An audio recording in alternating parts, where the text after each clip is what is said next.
तो आज हमारे सामने है हीरो एक्सट्रीम 125R। ये एक ऐसी बाइक है जो देखने में स्पोर्टी है और चलाने में प्रैक्टिकल, मतलब स्टाइल भी और बचत भी। इसी वादे के साथ ये बाजार में उतरी है। और जानते हैं, सबसे पहली चीज जो किसी का भी ध्यान खींचती है वो है इसका लुक। इसे देखकर कोई आसानी से ये नहीं कह सकता कि ये 125 सीसी की बाइक है। इसका डिजाइन अपने सेगमेंट से कहीं ज्यादा प्रीमियम लगता है। तो सबसे बड़ा सवाल यही उठता है कि क्या एक ही बाइक में शानदार स्टाइल, अच्छी खासी परफॉर्मेंस और जबरदस्त माइलेज, ये तीनों चीजें मिलना मुमकिन है? चलिए आज इसी सवाल का जवाब ढूंढते हैं। तो ये रहा हमारा आज का रोड मैप। हम इसके लुक से शुरू करेंगे, फिर इंजन की गहराइयों में उतरेंगे, असल राइडिंग एक्सपीरियंस को समझेंगे और आखिर में बात करेंगे कि लंबे समय तक इसे बेस्ट कंडीशन में कैसे रखा जाए। तो चलिए सबसे पहले इसके डिज़ाइन पर ही गौर करते हैं। ये जो शार्प लाइंस हैं, ये जो एग्रेसिव स्टांस है, यही सब मिलकर इसे सड़क पर एक अलग ही पहचान देता है। और देखिए, सिर्फ हम ही नहीं कह रहे, 91 व्हील्स जैसे एक्सपर्ट्स का भी यही मानना है कि इसकी कीमत 99,000 रुपए से शुरू होती है, लेकिन देखने में ये कहीं ज़्यादा महंगी लगती है। ठीक है, लुक्स तो हो गए, पर किसी भी मशीन का असली दिल तो उसका इंजन होता है ना? तो पेश है इसका 124.7 सीसी का स्प्रिंट ईबीटी इंजन। ये ईबीटी यानी इंजन बैलेंसर टेक्नोलॉजी वाइब्रेशंस को काफी हद तक कम कर देती है। तो पावर कितनी मिलती है? ये देती है 11.4 PS की मैक्सिमम पावर। अपने सेगमेंट के हिसाब से ये आंकड़ा काफी मजबूत है, जो शहर में आपको फुर्तीली राइड देता है। और टॉर्क की बात करें तो मिलता है 10.5 न्यूटन मीटर। अब इसका सीधा मतलब है शहर के ट्रैफिक में कम स्पीड पर भी बढ़िया पिकअप। और ये आंकड़ा तो देखिए, सच में कमाल है। कंपनी का दावा है कि ये 0 से 60 किलोमीटर प्रति घंटे की रफ्तार सिर्फ 5.9 सेकंड्स में पकड़ लेती है। तो ये तो हो गई कागज पर लिखी बातें, पर जब ये बाइक सड़क पर उतरती है तो असल में चलाने का एक्सपीरियंस कैसा है, चलिए जानते हैं। देखिए, इस बाइक के ना दो अलग अलग रूप हैं। शहर की सड़कों पर ये एक चैंपियन है। इसका लो एंड टॉर्क कमाल का है।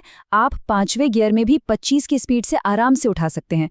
लेकिन जैसे ही आप हाईवे पर पहुंचते हैं, 80 की स्पीड के पार इंजन थोड़ा स्ट्रगल करता हुआ महसूस होता है। अब इसकी राइड इतनी अच्छी क्यों है, उसका राज इसके हार्डवेयर में छिपा है। इसमें सेगमेंट के सबसे मोटे 37 mm के फ्रंट फॉक्स हैं, शोवा का ट्यून किया हुआ सस्पेंशन है और सबसे जरूरी 276 mm की बड़ी फ्रंट डिस्क ब्रेक, वो भी सिंगल चैनल ABS के साथ। मतलब सेफ्टी से कोई समझौता नहीं। तो अगर इसे खरीदने का मन बन रहा है तो ये जानना भी जरूरी है कि कौन कौन से ऑप्शंस मौजूद हैं और उनकी क्या कीमत है।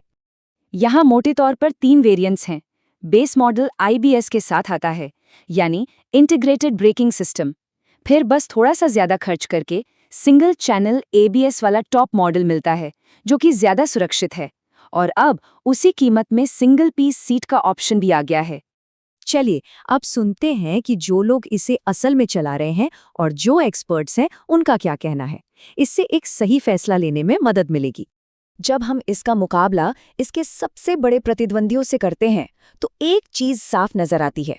पावर के मामले में ये लगभग बराबरी पर है, लेकिन सेफ्टी में अपने फ्रंट ABS की वजह से ये TVS रेडर और पल्सर NS 125 दोनों को पीछे छोड़ देती है।